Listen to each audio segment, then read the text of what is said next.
Hello guys, আজকে আমার mini ব্লগে ডে 3। আর সকালে ঘুম থেকে উঠে দেখতে পাচ্ছি এখানে ট্রেনের কাজ হচ্ছে। তারপরে এই যে ধুলা খায়ে খায়ে বাইকওয়ালা যাচ্ছে, আর এখন আমি যাচ্ছি বীরপাড়া। তো গাইস এখন আমি পৌঁছে গেছি আমার কাজের এখানটায়। তো এখন কাজ করব। তারপরে গাইস এখানটায় এসেই একটা গাড়ি ডেলিভারি দিতে গেলাম। তো ডেলিভারি দিয়ে দুজন মজা করতে করতে আসলাম। তারপরে গাইস এই রনিনের এখন আমি করলাম সার্ভিসিং করে এখন আমি করব ওয়াশিং করার পরে কাস্টমারকে ডেলিভারি করে দেবো। তারপরে গাইস লাঞ্চ টাইম হয়ে গেছে, এখন আমি আসছি লাঞ্চ করতে, মানে এখানটা খেলাম, খাওয়া দাওয়া করার পরে এখন যাচ্ছি অল্প জুবলি ক্লাব মাঠে। আর আমি টাকা আনিনি, বকটিয়া খেলাম। তারপরে এই যে জুবলি ক্লাব মাঠ তোমরা দেখতে পাচ্ছ কত সুন্দর, আর এখানটায় কয়দিন পরে খেলা।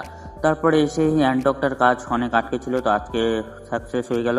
তারপরে এই যে আমাদের বীরপাড়া গ্যারগান্দা বিচ, এটা তো জাম থাকে সব সময় গাইস, কি বলবো আর। তারপরে মাঠে চলে আসলাম, মাঠে এসে এখন ব্যাডমিন্টন খেলা চলছে, আমি দেখছি।